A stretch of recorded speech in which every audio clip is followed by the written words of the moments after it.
ای دلبر دمناله فقید تیران ادی کاله نخوشکی پر به حاله ویران از مالم خراب ای دلبر گردن لطیف وی نازک قامت الیف قامت ریحان خفیف ویران از مالم خراب اف جامیرایه فقید تیرانه هما بیجن کسی که که افستران نبیست به دناو کردان دا تنه هلبستا فقید تیران آرام دیکران او نرمند ارمنی که کردیسترای کریستران از ایرو جوارا بحثا شاعر کرد یه بناو دنگ فقید تیران بکن او لنافچه مسکی لوانه الباکور کردستان اجدایی بویا لی هلبستوانه کی گروک بویا لی جه کی نسکنیه جه کی چویا جه کی لی دورین گله کی جدای کردستانی کریه ترباوی گوراوی لمسکیه و تا مزارگه کیجی به بردامی خلق سردانا و مزارگه دکن ویج ورا بیجم فقید تیران د سال 1590 داش دایک بویا د سال 1660 داجی کجا داوی کریه راپورت کمال سر شاعر کرد فقید تیران هیا که هم بهورا فقید ناز بک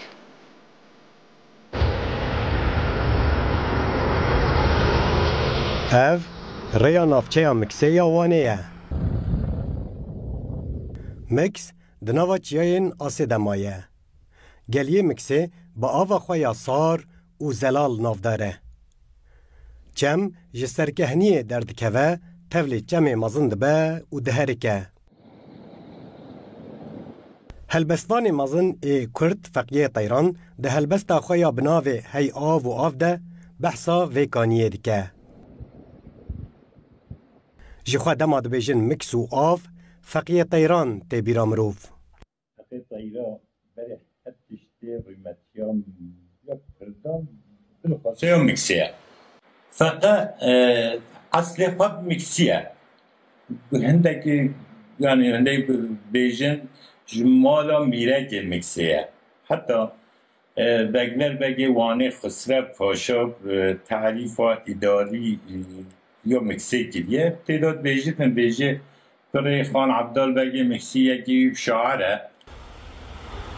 فقیه تیران ده 100 سال 16 انده جیایه و جبو ویجه کردیا کلاسیک بر همین گرانبها ین وکه حسب رش و شیخ صنعان نویساندیه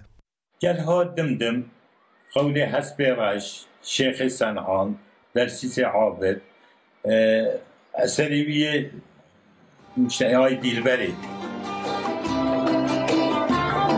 هلبستا فقه یا هی دیلبری حتی ایروژی وکه ستران لسر زمانه لباغ من بوز بستان نای دیلبری همدم ملای جزیری عجیب این بو وقتا چوه فندگی نوه مدرسه جی آوا کریه خود دیگه گنده که هیزان شاندیست بیجنه شاندیست مایه لوی جیمزیف تگاوا کریه حتی شاندیست بیجنه بلها مدفونه و شکسپر کردان فقیه تیران ده گلک هلبستن خدا بحثا مکسی کریه ایرو تربا وی هلبستوان مازنجی لگنده ورزوزیه کو سال وقت به هزاران کس سردانا ویدکن نجم ارتا روداو وان مالا و آوا با تماشا حتی سبب بود